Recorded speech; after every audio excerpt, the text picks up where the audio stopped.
కేసీఆర్ అసెంబ్లీకి వస్తే భయపడేది లేదని ఆయన్ని నిలదీస్తామని మంత్రి కోమటిరెడ్డి వెంకటరెడ్డి అన్నారు. 24 నెలలుగా కేసీఆర్ ఫామ్ హౌస్ లో ఉంటూ బయటకు రావట్లేదని ఆయన విమర్శించారు. కేసీఆర్ నెలకి 5 లక్షల జీతం తీసుకుంటూ అసెంబ్లీకి రావటం లేదన్నారు కోమటిరెడ్డి.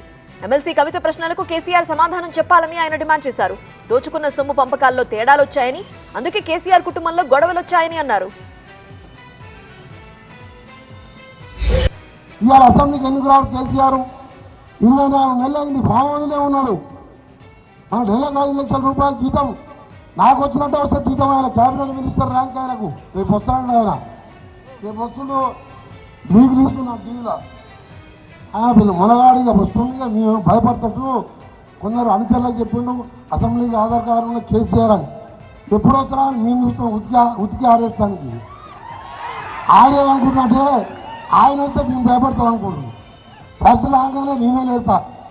ఒక రేషన్ కార్డు ఇచ్చినావా, ఒక ఇల్లు పెట్టినావా, ఏ ముఖం పెట్టుకుని అసెంబ్లీకి వచ్చినావా అంటే నేను మొన్న మీటింగ్ తర్వాత ప్రెస్ మీట్ పెట్టిన 2 గంటలు మాట్లాడతాక ఒక లెక్క, రేపటికెళ్ళి ఒక లెక్క అన్నాడు.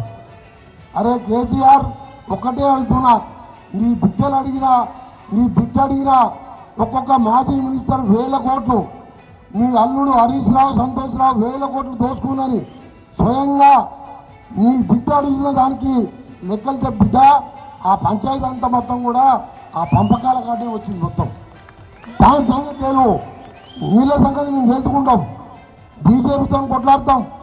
బీజేపీకి నువ్వు సరెండర్ అయ్యే ఒక్క పార్లమెంట్ సీట్ రాకుండా గుండు 0 వచ్చింది. మేము పార్లమెంట్లో 2వసారి ముఖ్యమంత్రి అయి 3 నెలలు కాలే.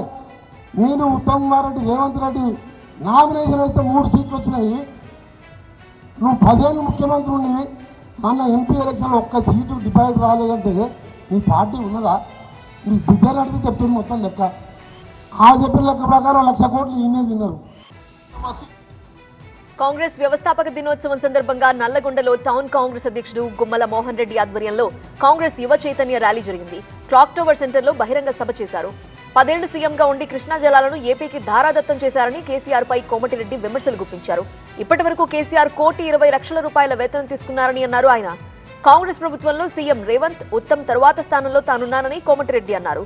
ఎస్ఎల్బీసీ సొరంగ మార్గాన్ని 10 ఏళ్లలో కేసీఆర్ నిర్లక్ష్యం చేశారని, కానీ సీఎం రేవంత్, ఉత్తమ్ సహకారంతో ఎస్ఎల్బీసీని పూర్తి చేస్తామన్నారు. జాతీయ ఉపాధి హామీ పథకానికి గాంధీ పేరును తొలగించొద్దని ఆయన డిమాండ్ చేశారు.